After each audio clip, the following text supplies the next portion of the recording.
அன்பு தமிழ் நெஞ்சங்களுக்கு வணக்கம். நான் உங்கள் மீனாட்சி சுந்தரம். நான் இப்பொழுது எழுத்தாளர் இமயம் எழுதிய பெத்தவன்கிற ஒரு நெடுங்கதையைத்தான் நான் இப்போ உங்களுக்கு சொல்ல போகிறேன். இப்போ சமீப காலமாக தமிழ்நாட்டில் எங்கே பார்த்தாலும் ஆணவ கொலைகள் நடந்துக்கிட்டு தான் இருக்குது. நம்ம நாட்டினுடைய மிகப்பெரிய சாபக்கேடே இந்த ஜாதிய வேறுபாடு தான். இதில் வருத்தப்படக்கூடிய விஷயம் என்னென்னா, நல்லா படித்தவங்க மனசுலையும் இது ரொம்ப கெட்டி தட்டி போயிருக்கு. ஒவ்வொரு சாதியும் தூக்கி பிடிக்க ஜாதி கட்சியை ஆரம்பித்து தன்னை ஆண்ட பரம்பரைன்னு சொல்லிக்கிட்டு இருக்காங்க.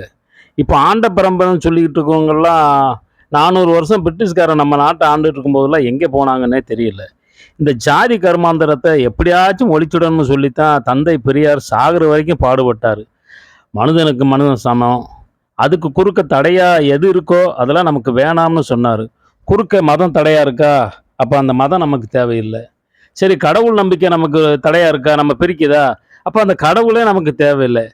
அதனால தான் கடவுளை மற மனிதனை நினைன்னு சொன்னார். மற்ற மாநிலங்களை ஒப்பிடும்போது நம்ம மாநிலம் கொஞ்சம் பரவாயில்லன்னு தான் சொல்லணும். ஆனாலும் இந்த சமீப காலத்தில் மிக அதிகமான ஆணவ படுகொலை நடந்துக்கிட்டு தான் இருக்குது. இந்த கதை அதை பற்றி மிக நுட்பமாக பொதுமைத்தன்மையில் நம்ம மனசாட்சி உழுக்கிற வகையில் எழுத்தாளர் இமயம் எழுதியிருக்காரு. நீங்களும் கேளுங்க. இந்த கதையை நான் படிக்கும்போது எனக்கு கண்ணே கலங்கிடுச்சு. உங்களையும் கட்டாயம் கலங்கடிக்கும்னு நான் நம்புகிறேன். கட்டாயம் பொறுமையாக கேளுங்க. இந்த கதை வனத்தை கேட்குறவங்க இதை கொஞ்சம் சப்ஸ்கிரைப் பண்ணுங்கள். உங்கள் நண்பர்களுக்கும் அனுப்பி இந்த கதையை கேட்க வைங்க. சேனலையும் சப்ஸ்கிரைப் செஞ்சு உதவுங்க. இப்போ நாம் கதைக்குள்ளே போகலாம். அதுக்கு முன்னாடி இந்த நூலை பற்றி எழுத்தாளர் தமிழ்ச்செல்வன் முன்னுரையில் எழுதியிருக்காரு. நான் அந்த முன்னுரையை அப்படியே வாய்ச்சிடுறேன். அதுக்கப்புறம் அந்த கதையை சொல்ல ஆரம்பிக்கிறேன். இப்போ நான் அந்த முன்னுரைக்கு போகிறேன். மக்களிடம் சென்று சேர வேண்டிய ஒரு கதை. கோவேறு கழுதைகள் நாவலின் மூலம் தமிழ் நவீன இலக்கிய பரப்பில் அழுத்தமான தடம் பதித்த எழுத்தாளர் இமயம் அவர்களின் நெடுங்கதையான பெத்தவன் மிக முக்கியமான ஒரு காலத்தில் எழுதப்பட்டுள்ள மிக முக்கியமான கதையாகும். வட மாவட்டங்களில் இன்றைக்கும் நடைமுறையில் இருக்கும் ஜாதிய கட்ட பஞ்சாயத்து முறைதான் ஜாதி தூய்மையை பாதுகாக்க எடுக்கின்ற பல மனித உரிமை மீறல் கொடுமைகளை இக்கதை அப்பட்டமாக தோளிருத்து காட்டுகிறது. காதலுக்கு எதிராக ஆதிக்க ஜாதிகளை சேர்ந்த சில தலைவர்கள் இன்று கூட்டணி அமைத்து தமிழகமெங்கும் ஆத்திரமூட்டும் அறிக்கைகளை வெளியிட்டும் பேசியும் வருகின்ற இன்றைய சூழலில் இக்கதை மிகுந்த முக்கியத்துவம் பெறுகிறது. கடலூர் மாவட்டத்தில் பல காதல் ஜோடிகள் ஜாதிய சக்திகளால் ஈவிரக்கமின்றி படுகொலை செய்யப்பட்ட வரலாறு தொடர்ந்து கொண்டே இருக்கிறது. கண்ணகி முருகேசன் இருவரும், அதில் ஒருவர் தலித், ஒருவர் வன்னியர், பெற்றவர்களாலும் மற்றவர்களாலும் காதுகளில் விஷம்பூற்றி கொல்லப்பட்ட சம்பவம் நாடறிந்த கதையாகும். சமீபத்தில் தர்மபுரி மாவட்டம் நத்தம் காலனி, கொண்டம்பட்டி மற்றும் அண்ணா நகர் தலித் கிராமங்கள் கொள்ளையடிக்கப்பட்டு அனைத்து வீடுகளும் தீயிட்டு கொளுத்தப்பட்டதை அதிர்ச்சியுடன் தமிழகம் பார்த்து கொண்டிருந்தது. தலித் சமூகத்தைச் சேர்ந்த இளவரசன் என்னும் இளைஞனை திவ்யா என்கிற வன்னிய ஜாதி பெண் விரும்பி காதலித்து காவல்துறை முன்னணியில் திருமணம் செய்து கொண்டார். அதையடுத்து பெண்ணின் தகப்பனார் நாகராஜன் தற்கொலை செய்து கொண்டார். அதனால் ஆவேசமடைந்து 2000 பேர் திரண்டு வந்து 3 தலித் கிராமங்களை கொள்ளையடித்து தீக்கிரையாக்கி சென்றனர். திருமணம் நடந்து 41வது நாளில் நாகராஜன் ஏன் தற்கொலை செய்து கொண்டார்? நடந்தது நடந்து போச்சு என்று தன் இயல்பு வாழ்க்கைக்கு திரும்பியிருந்த நாகராஜன் திடீரென்று 41வது நாளில் ஏன் தற்கொலை செய்து கொண்டார் என்கிற கேள்விக்கு பெத்தவன் கதை விடை சொல்கிறது. பிரச்சாரமாக இல்லாமல் அதிநுட்பமான மன போராட்டங்களுக்கூடாக ஆகச்சிறந்த அழகியலோடு இக்கதை சொல்லப்பட்டிருக்கிறது. உயிர்மை இலக்கியதழில் வந்த இந்த கதையை படித்துவிட்டு வண்ணதாசன் உள்ளிட்ட பல மூத்த படைப்பாளிகள் மிக முக்கியமான கதையை இமயம் எழுதிவிட்டார் என்று கருத்துகள் பரிமாறிக்கொண்டனர். இக்கதை அச்சாகி ஓரிரு மாதங்களுக்கு பின் தர்மபுரியில் நடந்த அழித்தொழிப்பு இக்கதையில் எழுதப்பட்டது போலவே நடந்தது. என் மனம் அதிர்ச்சியில் உறைந்தது என்றுதான் சொல்ல வேண்டும்.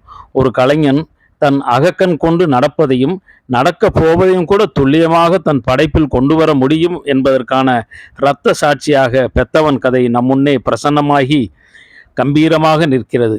அக்டோபர் மாதத்தில் ஒரு நாள் இக்கதையை மட்டும் ஒரு சிறு நூலாக வெளியிட்ட நிகழ்வில் நானும் விருத்தாச்சலத்தில் கலந்து கொண்டேன்.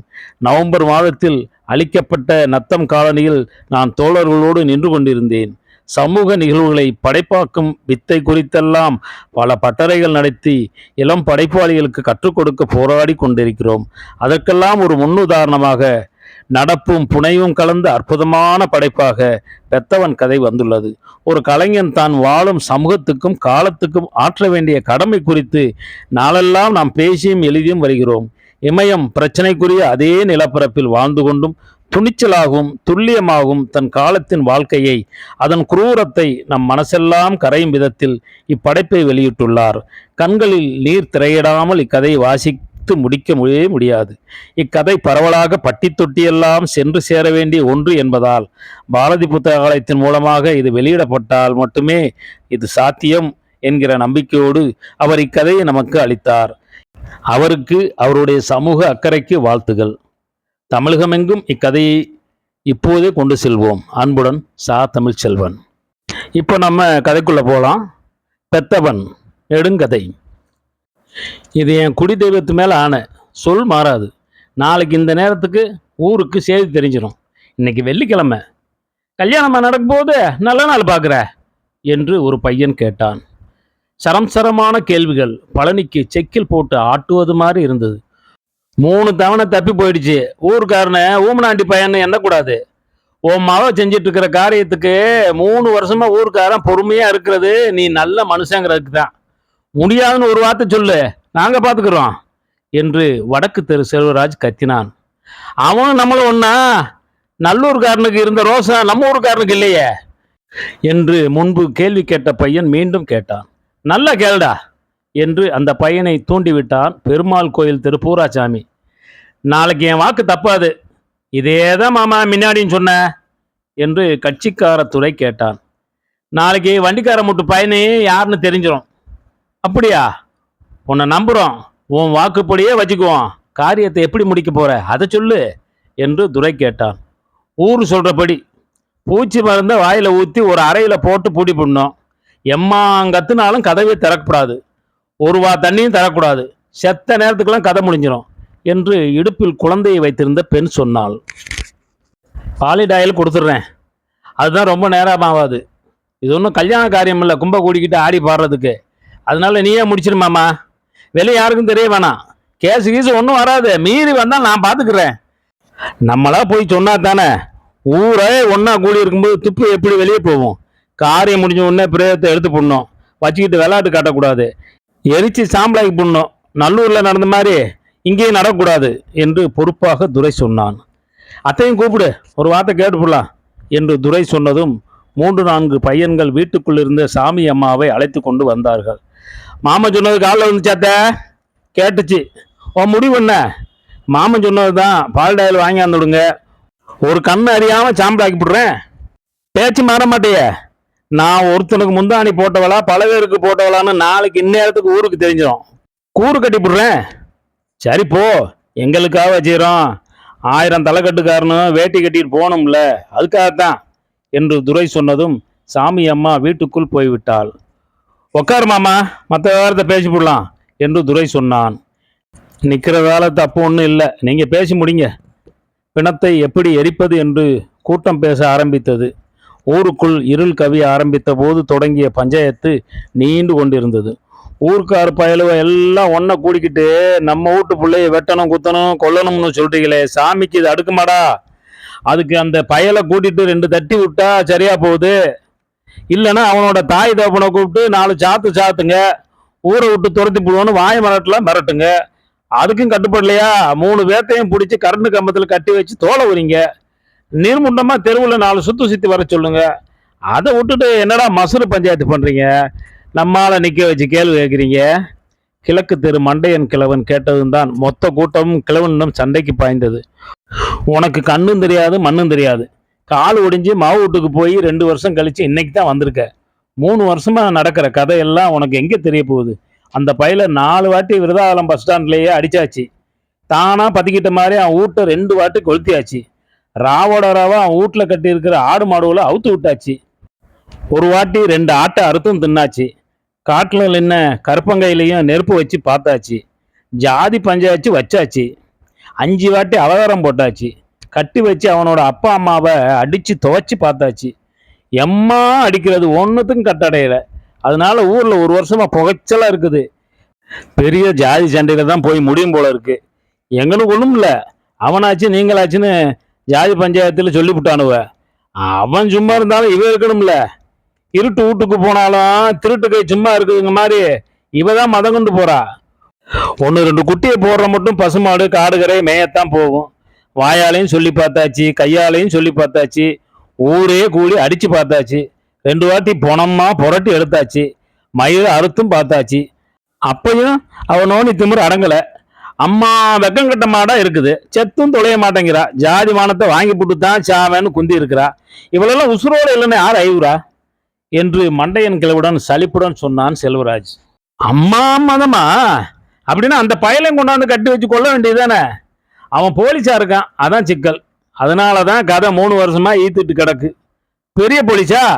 எஸ்ஐ யாரா இருக்கட்டுமே, போலீஸா இருந்தன மேற்கொளுத்து பொண்ணு வேணுமோ அவனுக்கும் சேர்த்து பாட கட்ட வேண்டியதுதான். உனக்கு ஒன்றும் தெரியாது, பேசாம வீட்டில் போய் படு. அவ போனா சுடுகாட்டு போனா தான் நம்மளால இந்த ஊர்ல குடியிருக்க முடியும். ஒரு பைய கதையை முடிக்க வாடா ஊரே திறந்து பஞ்சாயத்து பண்றீங்க. அவன் தெருவையே நெருப்பு வச்சு பொசிக்கிட வேண்டியதானே. எல்லாம் செய்யலாம், நீ பேசாம இரு. முந்திரி ஓட்ட போறக்கு ஆள் வேணாமா? உங்க பொட்டப்பைய பஞ்சாயத்துக்கு எனக்கு பிடிக்கல என்று சொல்லி மண்டையன் கிழவன் காரி துப்பினான். அடக்கிலட்டு போயல என்று சொல்லி செல்வராஜ் முறைத்தான். அப்போது துரைக்கு பக்கத்தில் உட்கார்ந்து இருந்த கட்சிக்கார பையன் 3 முறை தவறிடுச்சு. 4வது முறையும் பெத்தவங்கிட்டே விடுறது எனக்கு சரியா படல என்று சொன்னான். அதற்கு பழனி வீட்டுக்கு பக்கத்து வீட்டுக்காரன் சீனு சொன்னான், நீ சொல்றது சரிதான். சரி, அதை இதையும் பேசி நேரத்தை போக்க வேணாம். நாளைக்குங்கிறது எனக்கு சரியா படல. இன்னைக்கே முடிக்க பாருங்க. பேச்சு பரவிடும். பேச்சு பரவிட்டா காரியத்தை முடிக்கிறது லேஸ் இல்லை. ஒன்றுக்கு ஒரு நேரம் கூட ஆகாது. கட்டி இருக்கிற சீல துணியை முறுக்கி பிடிச்சா முடிஞ்சிட போகுது. 4 கிலோ சர்க்கரையை கூட போட்டா 1/2 மணி நேரத்தில் சாம்பராயிரும். அள்ளி குளத்தில் கொட்டி போடலாம். அப்போதான் ஊரில் இருக்கிற பொட்டச்சிகளுக்கும் அது ஒரு இது இருக்கும். மாமன் நல்ல ஆளுங்கிறதுனால தானே பிரச்சனை இழுத்துக்கிட்டே கிடக்கு. இல்லைன்னா வேற மாதிரி போயிருக்கோம். தலைவர் கேட்டப்ப கூட அதனால தான் ஊர்லயே பாத்துக்கிறோம்னு சொல்லிட்டேன். அவரும் வெளியே தெரியாம காரியத்தை முடிங்கன்னு சொல்லிட்டாரு என்று துரை சொன்னான். இத போய் அவர்கிட்ட எல்லாம் எதுக்கு சொன்ன என்று பழனி கேட்டார். இதுக்கா போல வேற ஒரு வேலையா போயிருந்தப்ப தலைவரே கேட்டாரு. நல்லூர் பாலூர் பிரச்சனை மாதிரி ஆயிட போகுதுன்னு அவருக்கு கவலை. தலைவருக்கு தெரியறதுல தப்பு இல்லை. நாளைக்கு ஒரு வம்பு வழக்குன்னு ஆகி போச்சுன்னா அவர்கிட்ட தானே போய் நிக்கணும். ஊரா என் மானம் போகுது.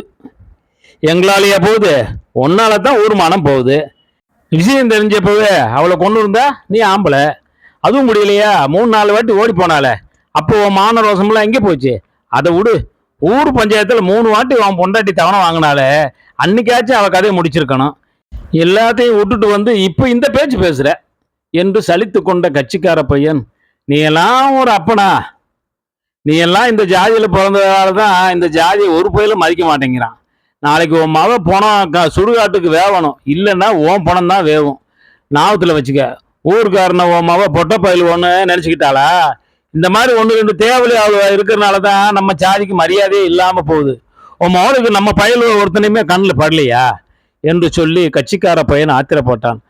ஆத்திரப்படாத மாப்பிள்ள என்று துரை சொன்னான். ஒரு பொட்டச்சி ஊரையே தலைவனை வச்சிருக்கா, ஆத்திரப்படாம எப்படிப்பா இருக்கிறது என்று துரையிடம் கூட்டம் கத்தியது.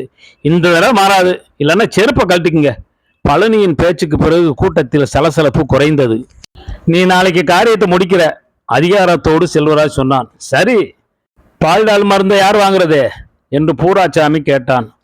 ஊருக்கு செலவு வேணாம் பழனி சொன்னார். பணத்தை ஊரு தான் எடுக்கும் என்று காட்டமாக சொன்னான் கார்த்தி. அது உங்க இஷ்டம், ஊர் இஷ்டம். கூட்டத்திலிருந்து எழுந்து நின்று கொண்டு கட்சிக்கார பையன் எல்லாருக்கும் கேட்கும்படி கத்தி சொன்னான். நாளைக்கு யாரும் வீட்டை விட்டு வெளியே போகக்கூடாது. காட்டு வேலைன்னு கூட வீட்டை விட்டு வெளியே ஒரு அடி வைக்க கூடாது. யார் மூலமாக விஷயம் வெளியே தெரிஞ்சாலும் அவங்க ஊர்ல குடியிருக்க முடியாது. கண்ணு கழியாத பொண்ணு பணத்தை எப்படி எடுக்கிறது என்று பூராச்சாமி கேட்டான். செய்ய வேண்டிய முறையெல்லாம் செஞ்சுதான் எடுக்கணும் என்று செல்வராஜ் சொன்னான்.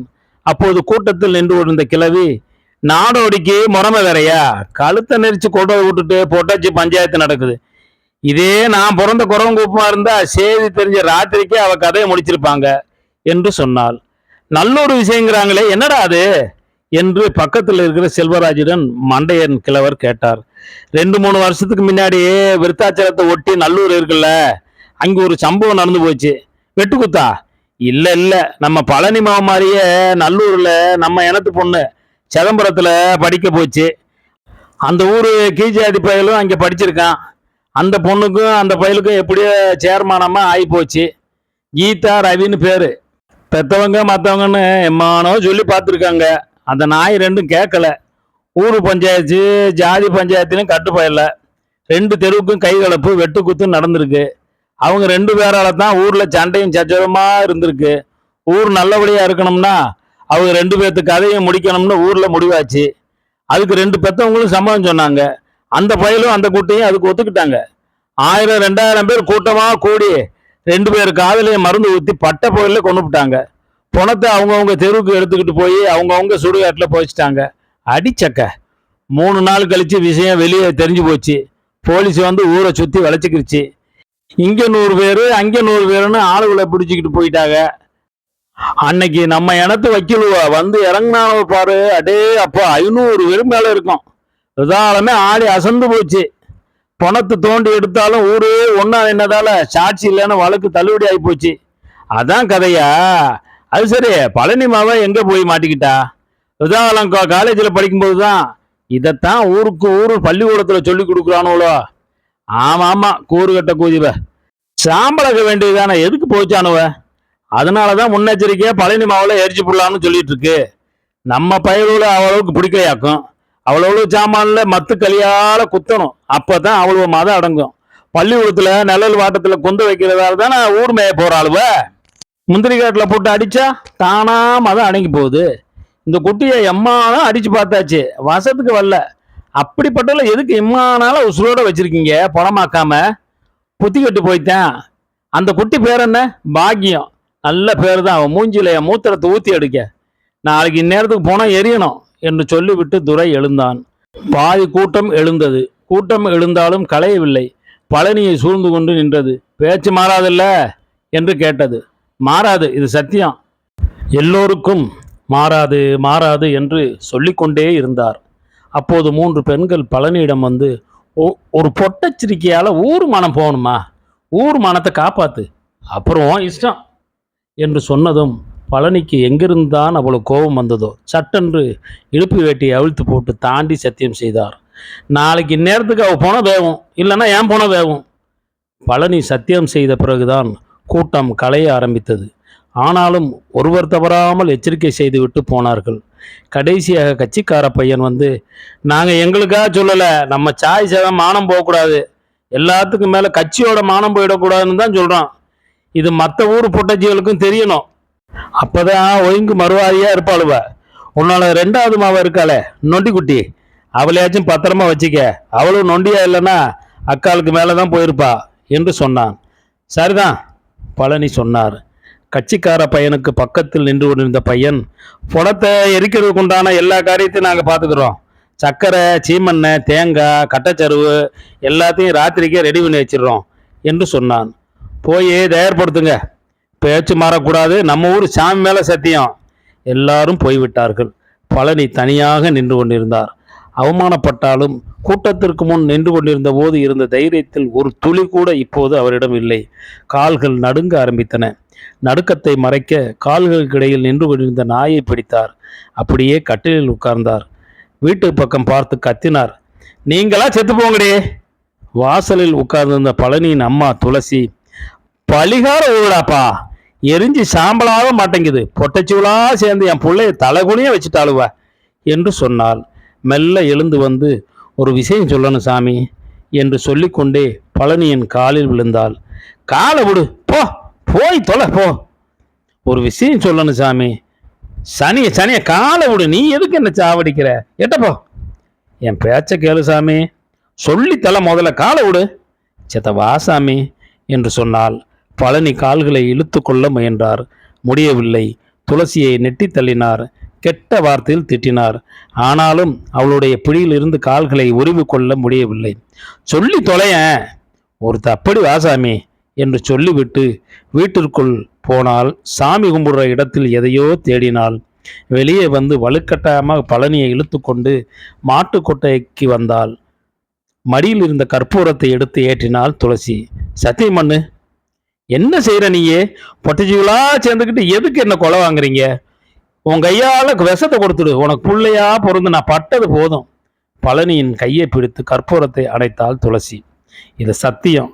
நம்ம வீட்டு வாழை மரத்தை வெட்டாத சாமி.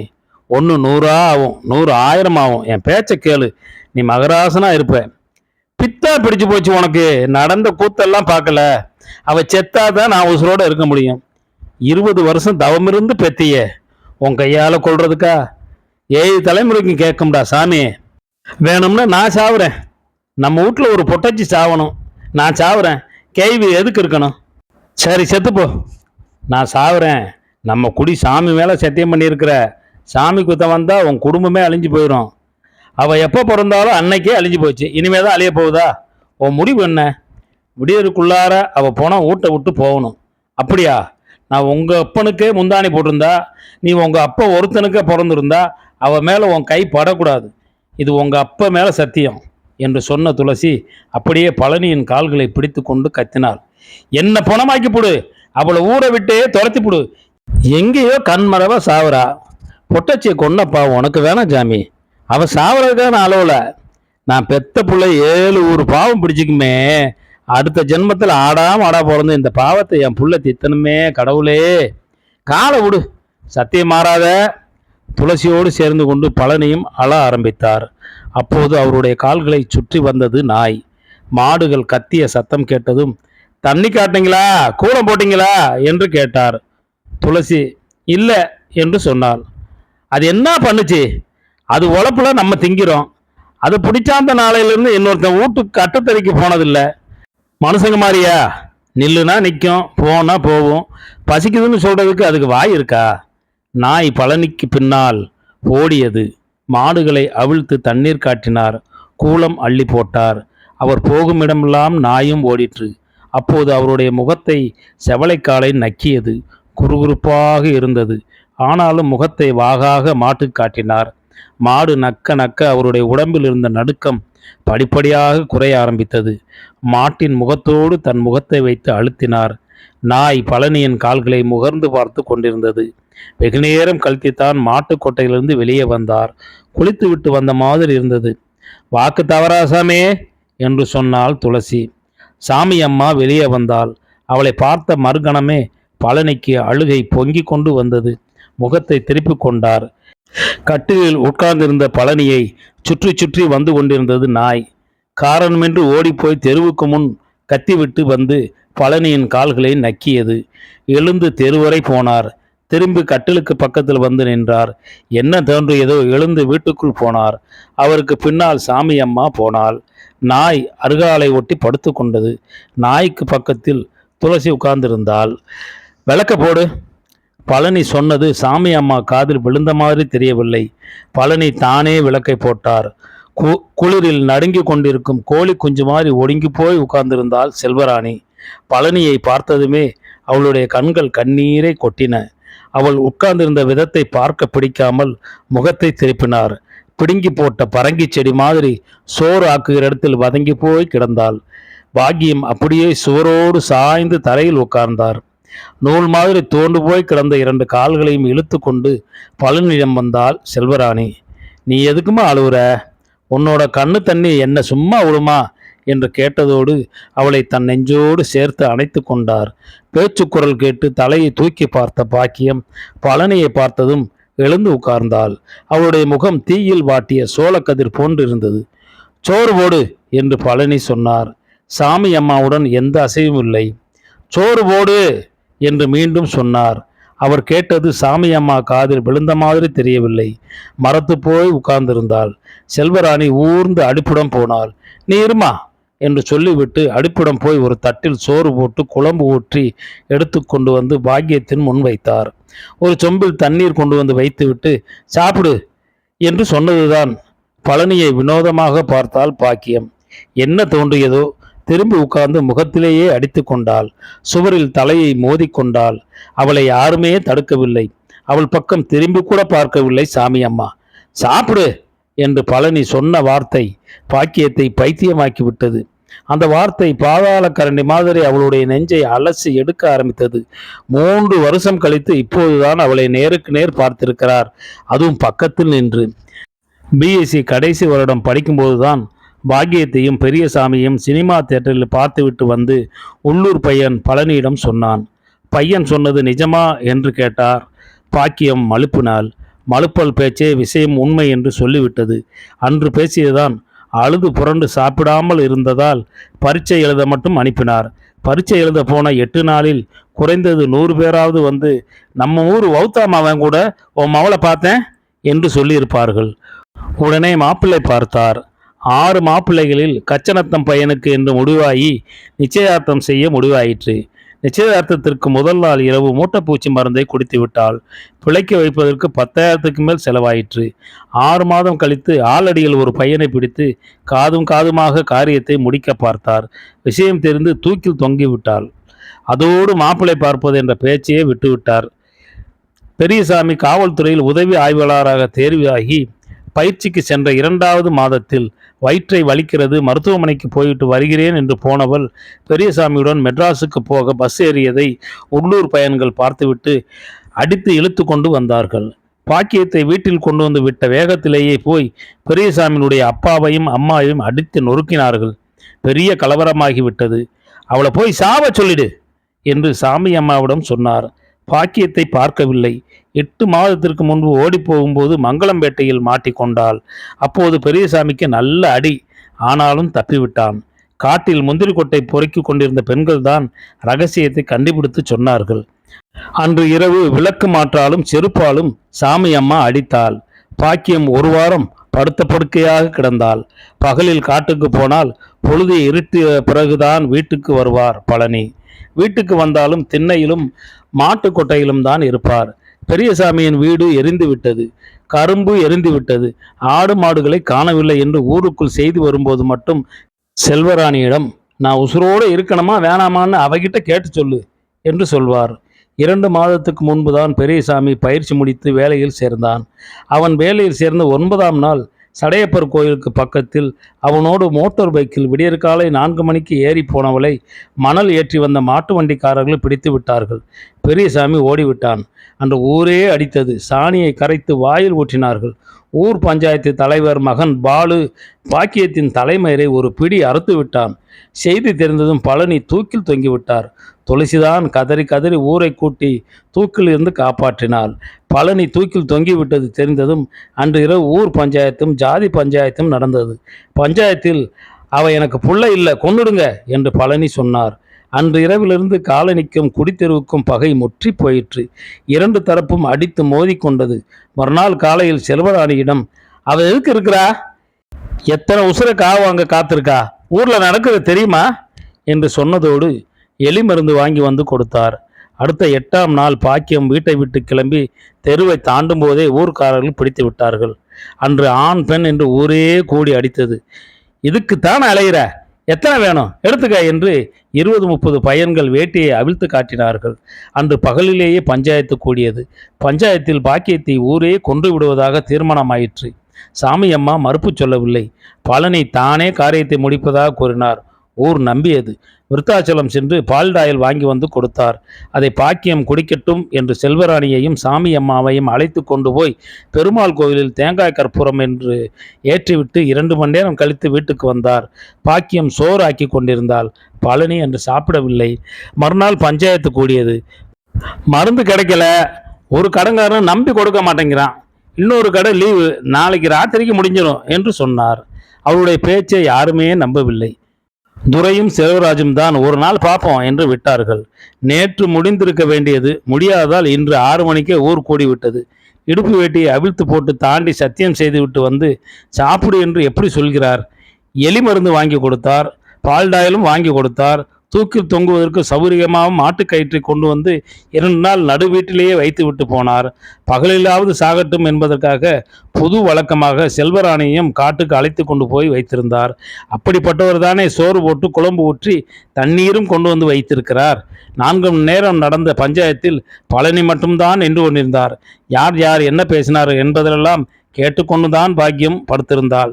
சோற்றில் விஷம் கலந்திருப்பாரோ என்ற சந்தேகம் திடீரென்று உண்டாயிற்று.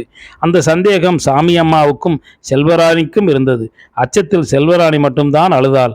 சோற்றில் விஷம் கலந்திருந்தால் நல்லது என்றே சாமி அம்மாள் நினைத்தாள். அப்படியாச்சும் நல்லது நடந்தா சரி என்று சொல்லி முனகினாள். அந்த எண்ணம் வந்த பிறகுதான் பாக்கியத்தின் விரல்கள் சோற்றை பிசைய ஆரம்பித்தன. அவளுடைய கண்களிலிருந்து சரம் சரமாக கண்ணீர் இறங்கிற்று. நாய்க்கு பக்கத்தில் உட்கார்ந்திருந்த துளசி கையெடுத்து கும்பிட்டாள். பாக்கியத்தின் முன் உட்கார்ந்தார் பழனி. அழுவாத, சோறு திங்கும்போது கண்ணு தண்ணி விடாத, எல்லாம் நீயா தேடிக்கிட்டது. நான் ஒரு பாவத்தை அறியேன். இதுதான் உனக்கு இந்த வீட்டில் கடைசி சோறு, சாப்பிடு என்று சொன்னார். அந்த வார்த்தையை கேட்டதும் செல்வராணி கூடுதலாக அழுதாள். நெருப்பில் கொதிக்கப் போவது மாதிரி அவளுடைய நெஞ்சு துடித்தது. ஆனால் பாக்கியம் விருப்பத்துடன் சாப்பிட்டு கொண்டிருந்தாள். கன்னத்தில் வழிந்த கண்ணீரும் சோற்றுடன் வயிற்றுக்குள் இறங்கியது. அவளுடைய வயிற்றுக்குள் ஒவ்வொரு பிடி சோறு இறங்கும் போதும் செல்வராணியின் நெஞ்சு துடித்தது. எப்போது மயங்கி கீழே விழப்போகிறாளோ என்ற கவலையில் அவளுக்கு வியர்த்து கொட்டியது. உடம்பு நடுங்க ஆரம்பித்தது. முதலாக பழனியை அவளுக்கு பிடிக்காமல் போயிற்று. பழனி மறுசோறு போட்டார், குழம்பு ஊற்றினார். பதட்டமாகி போதும் என்று செல்வராணி தான் சொன்னாள். ஆனால் பாக்கியம் சோற்றையும் குழம்பையும் நன்றாக பிசைந்து சாப்பிட்டாள். அப்போது சாமியம்மா சொன்னால், பாவம் நம்ம காலை சுத்தாமல் இருந்திருக்கோம், பஞ்சு வெடிக்கிற மாதிரி என் நெஞ்சு வெடிக்குதே, இன்னும் வேணுமா? பழனி கேட்டார். வேண்டாம்ப்பா, போதும் என்று அவசரமாக சொன்னாள். செல்வராணி நகர்ந்து பாக்கியத்திடம் வந்தாள். பாக்கியம் ரொம்ப இயல்பாக சாப்பிட்டு கொண்டிருந்தாள். அவளுடைய முகம் நிறம் மாறுவது மாதிரியும் கண்கள் செருகுவது மாதிரியும் செல்வராணிக்கு தோன்றியது. நெருப்பு தணலை அள்ளி சாப்பிடுகிறாளே. தண்ணீர் செம்பை எடுத்து பாக்கியத்திற்கு பக்கத்தில் வைத்தாள். அதிகமாக தண்ணீர் குடித்தால் விஷத்தின் பாதிப்பு அவ்வளவாக இருக்காது என்ற எண்ணம் அவளுக்கு. இன்னையோட எல்லா சரீரம் முடிஞ்சு போச்சு, இனிமேலாச்சும் ஊர் தூங்கட்டும், இந்த ஊர் கண்ணை மூடி எம்மாங்காலமாச்சு, சாமியம்மாள் சொன்னாள். செல்வராணி பாக்கியத்துடன் சேர்ந்து உட்கார்ந்தாள். அவளுடைய ஒரு கையை எடுத்து தன் மடியில் வைத்து கொண்டாள். செல்வராணியின் முகத்தையே பழனி பார்த்தார். சாப்பாட்டு தட்டையும் சொம்பையும் எடுத்து கொண்டு போய் அவரே வைத்தார். நீ சாப்பிட்றியா என்று சாமி அம்மாவிடம் பழனி கேட்டார். திங்கணும், விஷத்தை தான் திங்கணும் என்று சொன்னாள். பழனி உள் வீட்டுக்குள் சென்று மரப்பெட்டியை திறந்தார். ஒரு பையில் வைத்திருந்த 60,000 பணத்தை எடுத்தார். மற்றொரு முடித்து வைத்திருந்த பையை எடுத்து கொண்டு வந்து பாக்கியத்தின் முன் உட்கார்ந்து பணத்தை தரையில் வைத்தார். கையில் இருந்த பையிலிருந்து 3 சங்கிலி, 2 ஜோடி கைவளையல்கள், மூக்குத்தி, மோதிரம் என்று 4 உருப்படிகளை எடுத்து வைத்தார். சாமி அம்மா பக்கம் திரும்பி, உன் சங்கிலி, மூக்குத்தி, தோடு, வளைய எல்லாத்தையும் கலட்டி கொடு என்று சொன்னார். அவளிடம் எந்த அசையும் இல்லை. 7-8 முறை கேட்ட பிறகுதான் ஒவ்வொன்றாக கலற்றி விட்டெறிந்தாள். பழனியின் செய்கை அவளுக்கு பீதியை உண்டாக்கிற்று. ஏதாவது பேசினால் தூக்கு போட்டுக்க போறேன், நீயும் உன் மாவுல இருங்க என்று சொல்லிவிட்டு கிளம்பி விடுவாரோ என்ற கவலை அவளை அரித்து கொண்டிருந்தது. நெருப்பின் மீது உட்கார்ந்திருப்பது மாதிரி அவளுடைய உடம்பு சூட்டில் கொதித்து கொண்டிருந்தது. சாமி அம்மா விட்டிருந்த நகைகளை பழனி பொறுக்கி எடுத்தார். நீயும் கலட்டு என்று செல்வராணியிடம் சொன்னார். சங்கிலி, தோடு, மூக்குத்தி என்று கலட்டி கொடுத்ததும் பணம், நகை என்று எல்லாவற்றையும் ஒரு பையில் போட்டு கட்டி, இந்தா இதுதான் என்னால் முடிஞ்சது, வச்சுக்க, உன் துணிகளை எடுத்துக்க, ஊட்ட விட்டு போய் சேரு என்று சொல்லி பையை பாக்கியத்தின் கையில் வைத்தார். பேய் அடித்த பெண் மாதிரி பாக்கியம் பழனியை வெறித்து பார்த்தாள். கிளம்பு, புறாத்துலேயோ உளுந்தூர்பேட்டையிலே உன்னை கொண்டு போய் விட்டுடுவேன், அதுக்கு மேலே நீ தான் உன் பாட்டையை பார்த்துக்கணும், உன்னை பெற்றதுக்கு என்னால் முடிஞ்சது இவ்வளவுதான். பாக்கியம் நெருப்பை விழுங்கியது மாதிரி வீறிட்டு அலறினாள். சத்தம் காட்டாத என்று பழனி சொன்னார். அவர் சொன்னது பாக்கியத்தின் காதில் விழுந்த மாதிரி தெரியவில்லை. இப்போ இது என்ன பண்ணுறது? உன் கூடத்தான் அந்த பயலும் படித்தான், வேலைக்கும் போயிட்டான், அவனை பார்த்து ஊரே பயப்படுது, கட்சிக்காரனே அஞ்சுறான். ஆனால் உன்னை பார்த்து ஊரே சிரிக்குது. ஊரில் எல்லாரும் தான் பிள்ளைய பார்த்தாங்க, நானும் தான் பெற்றேன். ஒன்று ஊர்காலி, இன்னொன்று முடக்காளி என்று சொல்லும்போதே பழனியின் கண்கள் கலங்கின. எனக்கு கண்ணாலமானப்ப 23 வயசு. 20 வருஷம் கழிச்சு அறிவோம்னு நீ பிறந்த. 20 வருஷமாக நானும் உங்கள் அம்மாவும் போகாத கோவில் இல்லை, குளிக்காத குளம் இல்லை. குடி தெய்வத்துக்கு வருஷம் ஆடு கோழின்னு வெட்டி காவி கெடுத்தோம், பொங்க பூசைன்னு வச்சோம். புள்ள பெக்கலைன்னு உங்கள் அம்மாக்காரியை எங்கள் அம்மாக்காரி பேசின பேச்சு அம்மாயமா இல்லை, அவள் மட்டுமா பேசுனா? ஊர் பேசிச்சு, உலகம் பேசிச்சு. நீ பிறந்த ஊரில் இருக்கிற காத்தாயி, மஞ்சாயி, மூக்காயின்னு பேர் வைக்காம பாக்கியம்னு ஊரில் இல்லாத பேராக வச்சேன். இப்போயும் தான் ஜனங்க பேசுகிறாங்க. நாக்கை பிடுங்கிட்டு சாவராப்பில் பால் கொடுக்குற புள்ள கூட பேசிடுச்சு. 3 வருஷமா சோறு தின்னு உசுரோடு இல்லை, பீய தின்னு தான் உசுரோடு இருந்தேன். ஆச்சு, எல்லாம் முடிஞ்சு போச்சு, மூக்கு அறுத்து புட்ட என்று சொன்ன பழனி பாக்கியத்தை உற்று பார்த்தார். பெருமூச்சு விட்டார். உள்ளடங்கின குரலில், பையை எடுத்துக்க, மான உள்ளவன் தான் உசுரோடு இருக்கணும் என்று சொல்லிவிட்டு மூக்கை உறிஞ்சு கொண்டே எழுந்து நின்றார். அப்பா என்று சொன்ன பாக்கியம் பழனியின் காலில் விழுந்தாள். சத்தம் காட்டாத என்று பழனி சொன்னார். செல்வராணியும் சாமி அம்மாவும் அழ ஆரம்பித்தனர். துணி எடு போலாம் என்று பழனி சொன்னார். அவருடைய காலிலேயே தரையோடு தரையாக பாக்கியம் கிடந்தாள். சுவரோடு ஒட்டிய பள்ளி மாதிரி சாமி அம்மா சுவரில் சாய்ந்து உட்கார்ந்திருந்தாள். செல்வராணி மிரண்டு போய் அழுது கொண்டிருந்தாள். பாக்கியத்தின் துணிகளை யாருமே எடுக்காததால் பழனியே துணிகளை எடுத்து ஒரு பையில் திணித்தார். அவருடைய படிப்பு சான்றிதழ்களையும் எடுத்து வைத்தார். பாக்கியத்திடம் வந்து நின்று கொண்டு, அந்த பைய விலாசம் இருந்தா சொல்லு என்று கேட்டார். எப்பா நீ தான்ப்பா வேணும், எனக்கு வேற யாரும் வேணாம்ப்பா என்று சொல்லி பாக்கியம் கதறினாள். அவளுடைய அழுகையும் கதறலும் கல்லையும் கரைத்து விடும். ஆனால் சாமி அம்மா சொன்னால், 3 வருஷம் கழிச்சு இன்னைக்கு தான் அப்பனை தெரியுதா? மருந்து வச்சாப்புல ஆடினைய ஆட்டம் அப்போ தெரியலையா? கீ ஜாதிக்கார பயலுக்கு காலை விரிக்குவா புள்ள பார்த்தேன். எரிய வீட்டில் சீமனை ஊத்துறா பாறேன். துளசி முனகினாள். கீ ஜாதி பைய வௌத்தாம் அவன் பெரியசாமியோடு பார்த்தேன் என்று உள்ளூர் பையன் வந்து சொன்ன அன்றும், கல்யாணம் வேண்டாம் என்று எலிமருந்து குடித்த அன்றும், தூக்கில் தொங்கிய அன்றும் சாமி அம்மா பாக்கியத்தை அடிக்காத அடி இல்லை, உதைக்காத உதையில்லை. அவள் பெரியசாமியோடு ஓடிப்போய் மாட்டிக்கொண்ட 3 முறையும், ஊர் பஞ்சாயத்து கூடிய 3 முறையும், சினம் தீரு மட்டும் பேச்சு மூச்சு இல்லாமல் போகும் வரையும் விளக்க மாட்டாலும் செருப்பாலும் அடித்திருக்கிறாள். எவ்வளவு அடித்தாலும் பாக்கியம் வாய்விட்டு அழுதவள் இல்லை. அழாமல் உட்கார்ந்திருக்கும் போது ஒவ்வொரு முறையும் கள்ள பெத்தனே என்று சொல்லி சாமி அம்மா தான் முகத்தில் அடித்து கொண்டு அழுவாள். ஓடிப்போன 3 முறையும் ஊரே கூடி அடித்தது. சாணியை கரைத்து குடிக்க வைத்தது. மயிரையும் அறுத்தது. அப்போதும் அவள் அளவில்லை. 10-20 பையன்கள் வேட்டியை அவிழ்த்து காட்டிய போதும் கூட அவளுடைய கண்களிலிருந்து ஒரு சொட்டு கண்ணீர் வரவில்லை. ஒவ்வொரு சந்தர்ப்பத்தின் போதும் அவளுடைய மனம் இறுகி கொண்டே போய் பாறையாகி விட்டது. நீ சொல்றபடி கேட்கிறேன்ப்பா, நீ சொல்றாலேயே கட்டிக்கிறேன்ப்பா, நம்ம சாமி மேல சத்தியம், அம்மா மேல சத்தியம், பாப்பா மேல சத்தியம், ஓ மேல சத்தியம்ப்பா, நம்ம ஆயா மேல சத்தியம், நீ தான்ப்பா வேணும் என்று சொல்லி பிள்ளையை பறி கொடுத்தவள் மாதிரி, புருஷனை பறி கொடுத்தவள் மாதிரி கதறி கதறி அழுதாள் பாக்கியம். இன்னைக்கு ஐது என்னாடி பண்றது? நாதேரி கொலை வாங்கி புட்டு ஐது காட்டுறா, நீதானே உன் வாயில மண்ணல்லை போட்டுக்கிட்ட என்று சொன்ன சாமி அம்மாவுக்கு பாக்கியம் மனம் மாறிவிட்டாளோ என்ற சந்தேகம் வந்தது. பொட்டச்சி மனசு சுந்து பண்ணுமே என்று மறுநொடியே சொன்னாள். அதே நேரத்தில் பாக்கியம் அழுகிற அழுகையும் அவள் பழனியின் காலில் விழுந்து கிடக்கிற விதமும் பொய் மாதிரியும் தெரியவில்லை. 10-15 வருடம் கழித்து இப்போதுதான் சிறுபிள்ளை மாதிரி அழுகிறாள். ஜோசியக்காரன் சொன்னதுதான் நிஜமோ என்று சாமி அம்மாவுக்கு தோன்றியது. பெரியசாமிக்கும் பாக்கியத்துக்கும் உறவென்று தெரிந்த பிறகு அடித்து உதைத்து பார்த்துவிட்டு 2 முறை நிச்சயார்த்தம் நின்றுவிட்ட பிறகு பெண்ணாடம் பொன்னேரி ஜோசியக்காரனிடம் ஜாதகத்தை எடுத்து கொண்டு போய் காட்டினாள். பாக்கியத்தின் ஜாதகத்தை பார்த்ததுமே யாரோ சொல்லி கொடுத்த மாதிரி, ஜாதகப்படி புள்ள சோரம் போவோம், இந்த ஜாதகத்தால் பெரிய கலகம் மூலம், போலீஸு கேஸுன்னு போனாலும் ஆச்சரியப்படுறதுக்கு இல்லை, 5-6 வருஷத்துக்கு பேய் பிடிச்சி ஆட்டினாப்புல ஆட்டும், அப்புறம் தானா படிப்படியாக தன்னால் வசத்துக்கு வந்துடும் என்று சொன்னான். மிரண்டு போன சாமி அம்மா, இதுக்கு கைவிட ஒன்றும் இல்லைங்களா என்று சிறுபிள்ளை மாதிரி கேட்டாள். கொடை பிடிச்சா மழை நின்றுடுமா? கடலுக்கு அணை கட்ட முடியுமா?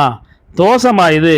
முடிக்கவரு போட்டு தோசம் கழித்து பரிகாரம் பண்ணுறதுக்கு விதிமா விதி, ஈஸை எழுதுனது, அதை என்னால் மாற்ற முடியுமா? போமா, விதியை பரிகாரத்தில் நிவர்த்தி பண்ண முடியாது என்று ஜோசியக்காரன் அடித்து சொன்னாலும் மனசு கேட்காமல் கேட்டாள்.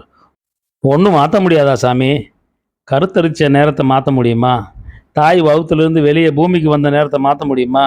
முடியாதுல்ல. அப்படித்தான் இதுவும், இது ஈசனோட எய்த்துமா என்று சொன்னான் ஜோசியக்காரன். சாமி அம்மா எழுந்ததும் அவள் வைத்த 50 ரூபாய் பணத்தையும் வெற்றிலை பாக்கையும் எடுத்தான். வெற்றிலை பாக்கை மடியில் சொறிக்கொண்டு பணத்தை சாமி அம்மாவிடம் கொடுத்து, இதை வச்சு என்ன வாங்கி சிவங்கோயிலில் விளக்கு போடு என்று சொன்னான்.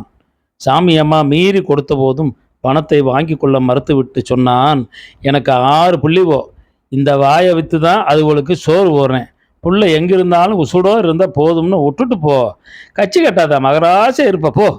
ஜோசியக்காரன் சொன்ன மாதிரி 5-6 வருஷமாக பிடித்திருந்த பேய் விட்டு விட்டதோ, அதனால்தான் இப்படி பேசுகிறாளோ என்று சந்தேகப்பட்டாள் சாமி அம்மா.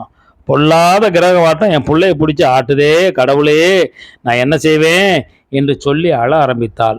சத்தம் காட்டாத, தீம்பு வந்து நேர்ந்து போடும் என்று சாமி அம்மாவிடம் சொன்ன பழனி பாக்கியத்திடம் காலை விடு என்றார். அப்பா, எனக்கு இன்னைக்கு தான் எல்லாம் தெரியுது. நீ சொல்ற ஆள கட்டிக்கிறேன்ப்பா. 2வது ஆரம்பம் இருந்தாலும் எனக்கு இப்போ தான் கண்ண கட்ட அவுத்து விட்ட மாரி இருக்கு. அம்மா, நீ சொல்றது இனிமே நடக்காது. இது சினிமா இல்ல. 5, 6 வருஷமா ஊர் உலகமே சிரிச்சு போச்சு. ஒருத்தனும் கட்ட மாட்டான்.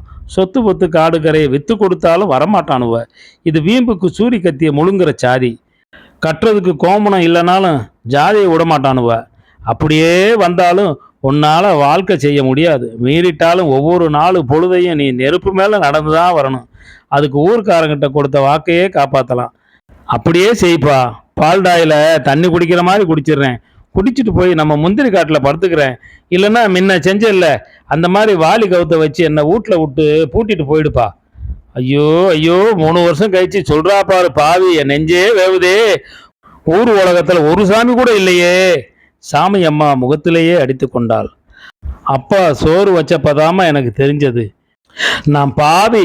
சாமி அம்மா கதறினாள். இதுலையாச்சும் என் பேச்சு கேளு என்று பழனி சொன்னதும் மடார் மடார் என்று பாக்கியம் சுவரில் தலையை மோதி கொண்டாள். எப்பா எப்பா என்று ஊரே அதிர்ந்து போகும்படி கத்தினாள்.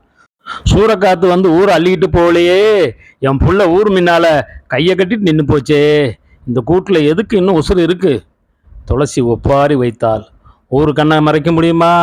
சாமி அம்மா கெஞ்சுவது மாதிரி கேட்டாள்.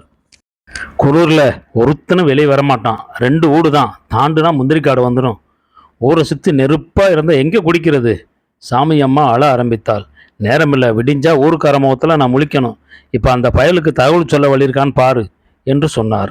அவருக்கு பைத்தியம் பிடித்து விட்டதோ என்று சாமி அம்மாவும் செல்வராணியும் நினைத்தனர்.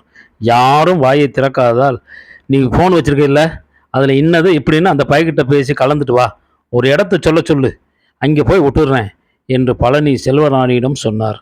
என்ன சொல்கிறார், என்ன செய்கிறார், தெரிந்துதான் செய்கிறாரா என்று 3 பெண்களும் பயத்துடன் பழனியை பார்த்தனர். பழனி திரும்ப திரும்ப சொன்னார். யாரும் கேட்காததால் பாக்கியத்தையும் செல்வராணியும் வெளியே இழுத்து கொண்டு வந்து விட்டார். வீட்டுக்குள் வந்தவிடம் சாமி அம்மா கேட்டால், இது நல்லதா? ஊர்க்காரன் மூஞ்சியில துப்புவான். துப்பட்டும். 5, 6 வருஷமா துப்பல, புதுசாக துப்ப போறான். மானரோசம் பார்த்தா உசுரோட இருக்க முடியாது. பொட்டச்சியை பெற்றதுக்கு இது கூட இல்லைன்னா அப்புறம் எப்படி? இதுக்காகத்தானே நீ நானும் 20 வருஷம் தவம் கிடந்தோம். நாம் கேட்டோம், கடவுள் கொடுத்தான். 24 வருஷம் கழித்து வாங்கின வரத்தை வேணாமுன்னா விடுவானா? ஊரில் எப்படி குடியிருக்கிறது? இல்லாமல் எங்கே போகிறது? போனால் சுடுகாட்டுக்கு தான் போகலாம். யாரும் சோறு போட போகிறதில்ல. காட்டு வேலை வீட்டு வேலைக்கு ஒருத்தனும் வரமாட்டான். சாவுவாவுக்கு வரமாட்டான். இனிமேல் இந்த வீட்டில் கர்ம காரியம் மட்டும்தான் நடக்கும். நீ சாவணும், நான் சாவணும். அவ கதை தான் முடிஞ்சு போச்சு. அப்புறம் இந்த நொண்டி புள்ள, அதுக்கு ஒன்றும் நல்லது நடக்காது. இந்த வீட்லேயே சாவர மட்டும் எறும்பு மாதிரி ஊர்ந்துக்கிட்டே கிடக்க போகுது. அப்புறம் என்ன? ஒருத்தனும் வேண்டியதில்லை. காடு ஊடு மானும் இல்லைன்னா கதை எப்பயோ மாறி போயிருக்கும். தேசாந்திரம் போயிடலாம். ஜனங்க எம்மாம் பேசுவாங்க. வாய் அதுக்காகத்தானே இருக்கு. இன்னையோட நமக்கு காது இல்லைன்னு போவோம். இப்போ அவள் பேசுறது நெசம்னு என் மனசில் படுது. ஊரை கூட்டி சொல்லி போடலாம்.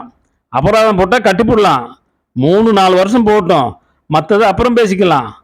நம்ம பேச்சு ஊரில் மேவாது. பாலூரில் சித்திரவழியை செஞ்ச மாதிரி செஞ்சு போடுவானுவ. புரியலை? நல்லூரில் நடந்த மாதிரியா? இது வேற மாதிரி. விருத்தாத்தில் பக்கத்துலேயே சிதம்பரம் போகிற ரோட்டில் தான் இருக்குது பாலூர். அந்த ஊரில் நம்ம இனத்து தர்ம வாத்தியாருமாவன் சேகருக்கு கீஜாதி தெருவில் இருந்த சித்திரவள்ளிங்கிற குட்டிக்கு எப்படியோ சேரமணம் ஆகி போச்சு.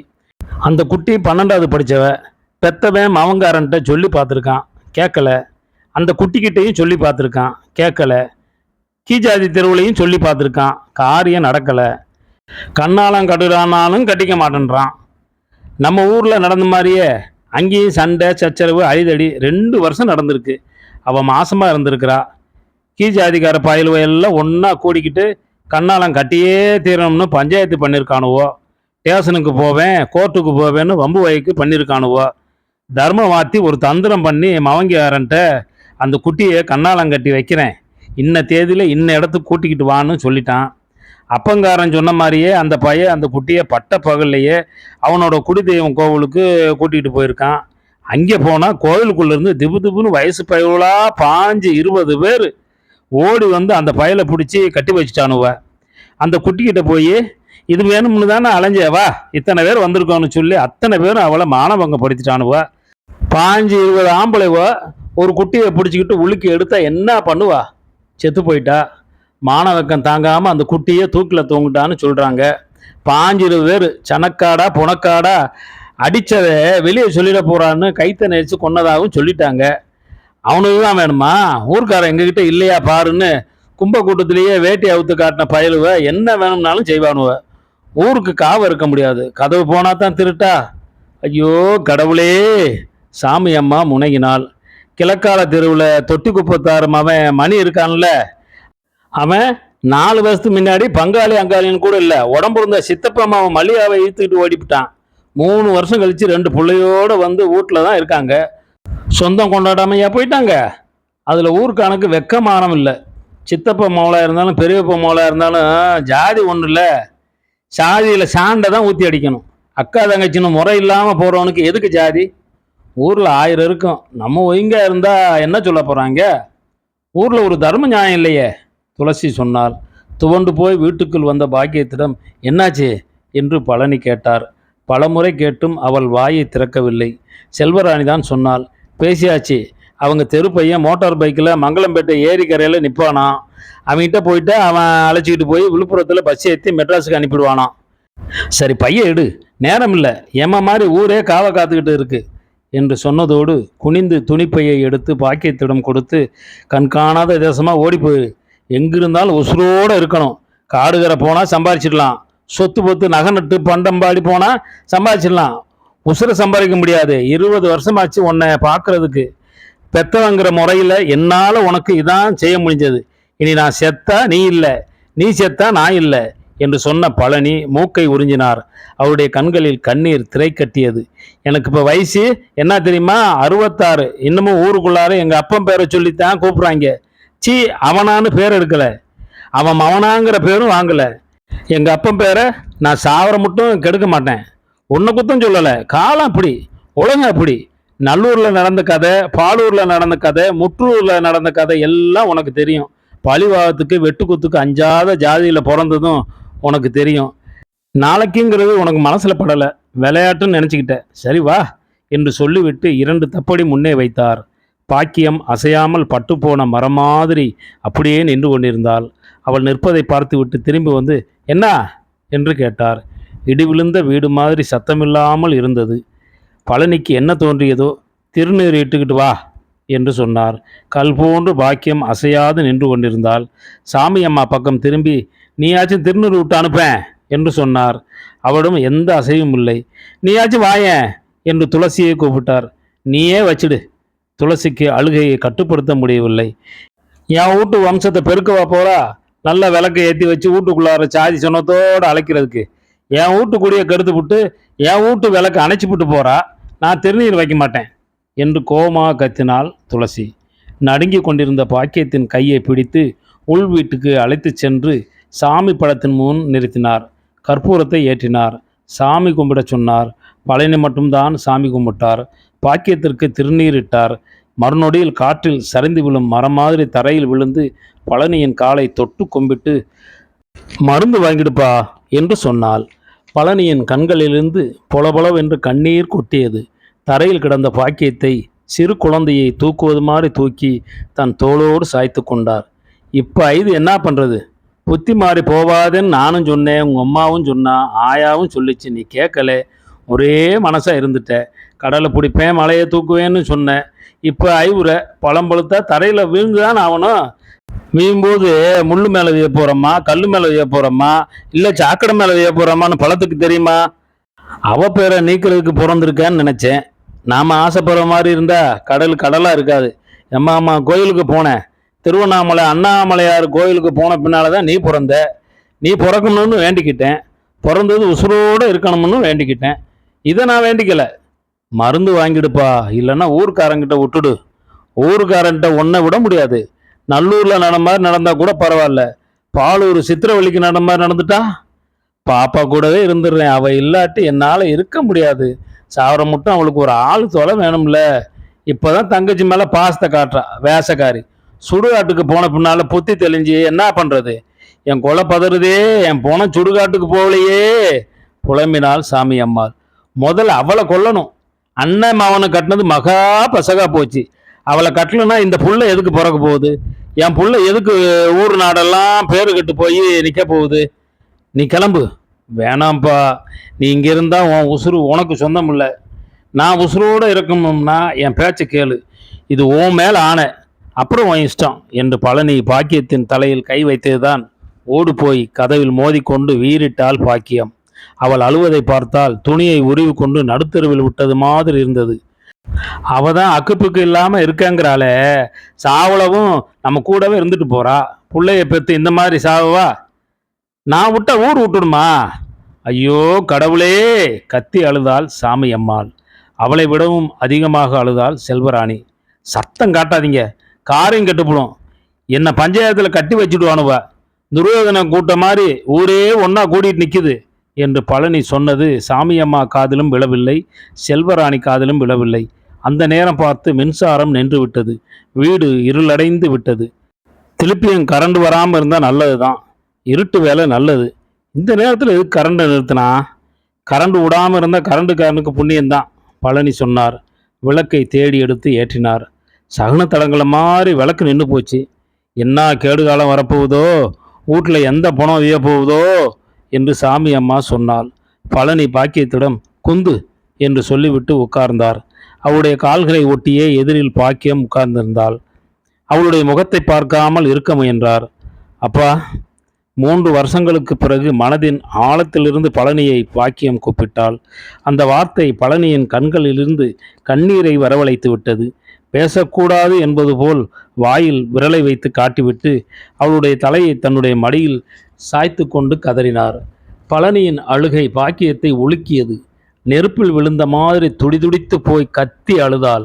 அவளுடைய கதறல் சாமி அம்மாவையும் செல்வராணியையும் துளசியும் வாய்விட்டு கதற வைத்தது.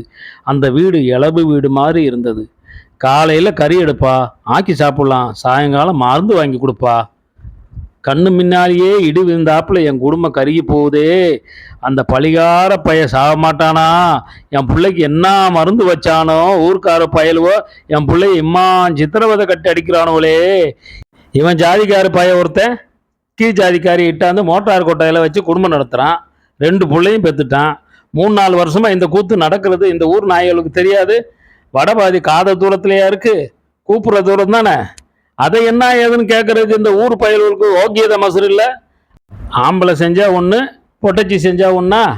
வாய் சத்தம் வாங்குறதுனால தானே ஊடேறு வந்து விஷத்தை கொடுக்குறான், மயிரை இருக்கிறான், சீலையை தூக்கி பார்க்குறான் என்று சொன்ன துளசி உள்ளூரிலும் அசலூரிலும் எந்தெந்த ஜாதிக்காரி முறைகெட்டு போய் எந்தெந்த ஜாதிக்காரனோடு படுத்தார்கள் என்று பட்டியலிட்டாள். பட்டியல் நூல் கண்டு மாதிரி நின்று கொண்டே இருந்தது. பாக்கியம் பழனியின் கால்களில் தலையை சாய்த்தாள். செல்வராணி பழனியிடம் நகர்ந்து வந்தாள். பழனி, எப்படித்தான் உன் புத்தி மாறிப்போச்சோ என்று சொன்னார். தெரியலப்பா. தெரியலையா? ஆமாப்பா, ஊர்க்காரங்க திட்டாமல் அடிக்காமல் இருந்திருந்தா எந்த பிரச்சனையும் வந்திருக்காது.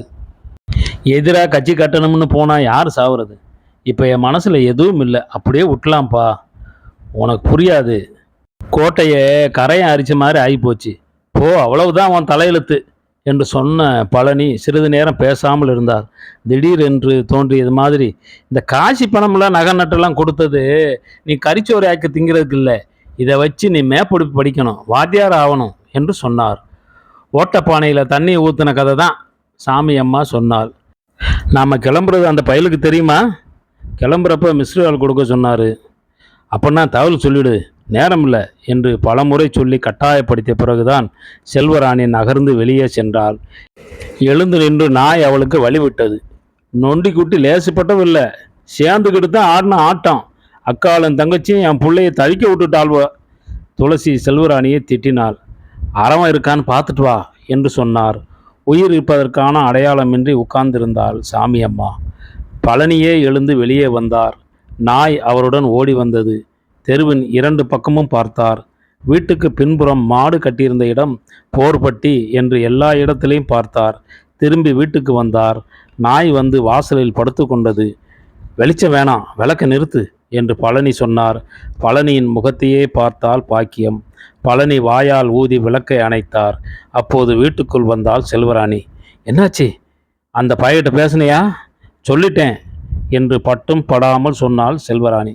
எழுந்திரு என்று சொல்லிவிட்டு எழுந்த பழனி ஒரு வேட்டியை எடுத்து பாக்கியத்திடம் கொடுத்தார். போத்திக்க, சீலை வெளியே தெரிய வேணாம். வழியில் யாராச்சும் யாரதுன்னு கேட்டால் நீ வாயை திறக்க வேணாம். உன் குரல் வெளியே வரப்படாது. செல்வராணி பாக்கியத்தின் மடியில் படுத்துக்கொண்டு அழ ஆரம்பித்தாள்.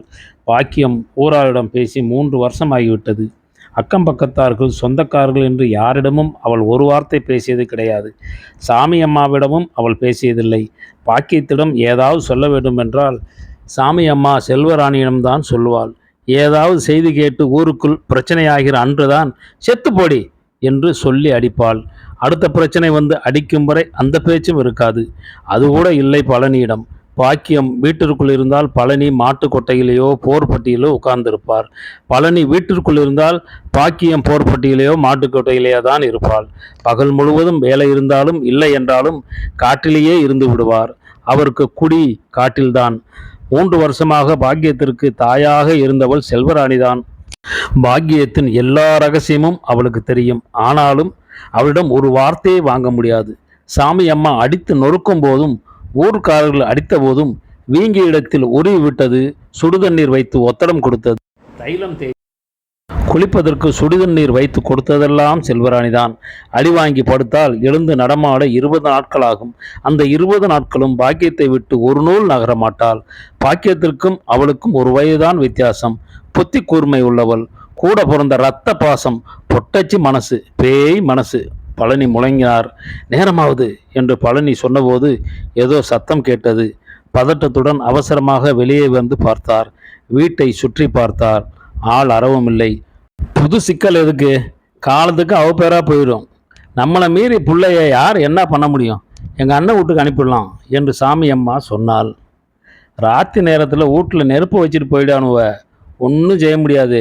இதே மாதிரி தான் முட்லூர் நம்ம இனத்து பொண்ணுக்கும் கீழ்ஜாதி பயலுக்கும் உறவாகி கடைசியில் பட்ட பகலில் ஊரே கூடியிருக்கையில் அந்த குட்டியை வீட்டில் வச்சு நெருப்பு வச்சுட்டானுவ. அதுக்காகத்தான் சொல்கிறேன், எங்கே இருந்தாலும் உசுரோடு இருக்கணும். அதுக்காகத்தான் எல்லா கூத்தும். நீ அரவம் காட்டாமல் இரு. நான் வர வரைக்கும் கதவை தாப்பா போடாத. கொஞ்ச நாளைக்கு வீட்டை எப்பயும் சாத்தி வைக்காத.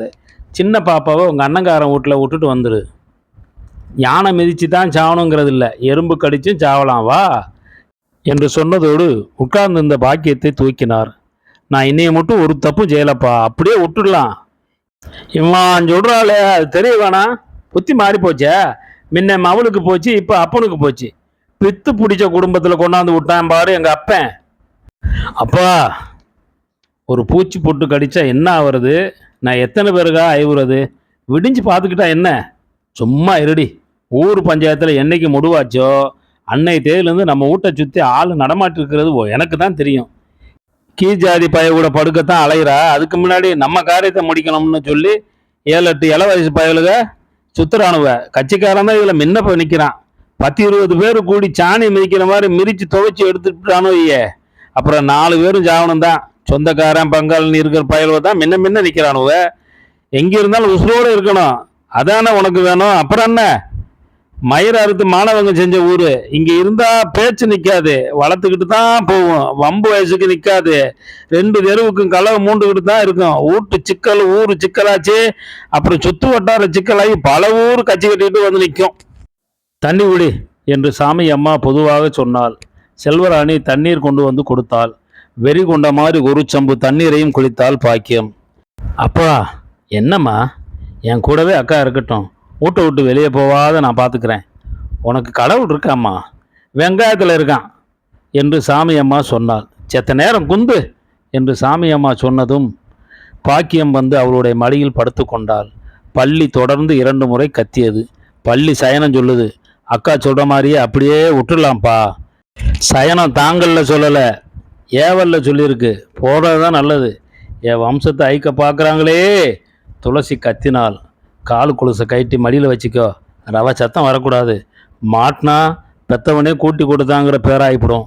நான் செத்தாலும் அந்த பேர் மட்டும் சாவாது. பழனி சொன்னதை பாக்கியம் செய்தாள். நீ உசுரோடு இருக்கணும்னு தான் நான் நெருப்புல குதிக்க போகிறேன். திரும்பியுமா நீ எனக்கு பிள்ளையா பிறக்க போகிற? நாளைக்கு இன்னொரு புள்ள பிறந்தா அதை நீ பத்திரமா வச்சுக்க.